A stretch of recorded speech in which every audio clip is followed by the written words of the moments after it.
Passive income. Huh, it's the dream, isn't it? The idea of earning money while you're sleeping or on vacation or just, living your life. But let's be honest, what you see online, it's usually not the whole story. So today, we're going to cut right through all that hype and give you a realistic roadmap. See, on one side, you have this fantasy that's constantly being sold to us, these get-rich-quick schemes promising overnight fortunes. But on the other side, there's the reality. And that's what we're focused on today, a real, sustainable wealth strategy. This isn't about some magic button for instant cash. It's about building something that actually lasts. The thing is, the internet is just flooded with these so-called passive ideas that, well, they're really just new jobs in disguise. Or even worse, they're straight-up scams. So what we're going to do is debunk those myths and only focus on the legit, sustainable strategies that can actually work, especially for beginners. To even start doing that, we first need to get our definition straight. Seriously, understanding what passive really means is the key. It's that first crucial step that helps you tell the difference between a real opportunity and a total waste of your time and money. Okay, so let's be crystal clear. Passive income is not free money. It's income you earn after a pretty significant upfront investment. And that investment is either your time and effort or your capital. The whole goal is to build an asset first, something that then continues to pay you later with very, very little ongoing work from you. You can really break this down into 3 simple stages. First, there's that upfront investment. Again, either your hard work or your money. Second, you use that investment to build an asset. This could be anything from a stock portfolio to a digital product or even a piece of property. And third, that asset starts to generate ongoing revenue for you. That's the core loop right there. All right, now that we've got that foundation in place, let's get practical. We're going to walk through 5 legitimate strategies that you can use as a real roadmap to start building your own passive income streams. First up is probably the most accessible strategy for just about anyone. It's perfect if you've already got some capital saved up and you want to start with the lowest possible risk. We're talking high-yield savings accounts and certificates of deposit, or CDs. The passive level here, it's incredibly high. You literally set it and forget it. A massive pro is that it's usually FDIC insured, which means your money is protected by the government.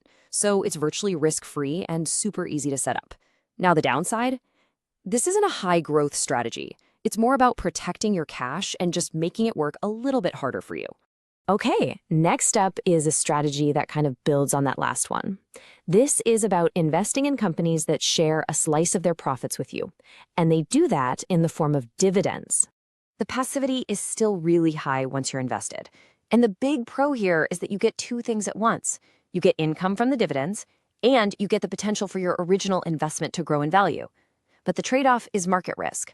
Unlike a savings account, the value of your stocks can go down, and companies can and do change how much they pay out in dividends. Now for something completely different. Our first 2 strategies, they needed capital to get started.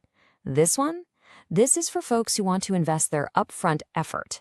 It's all about building a digital asset one time and then being able to sell it over and over and over again. The key here is that big shift from capital to effort. This takes a lot of work up front, whether you're writing an ebook, filming an online course, or maybe designing templates. Skills in things like graphic design or video editing, or just expertise in a specific niche.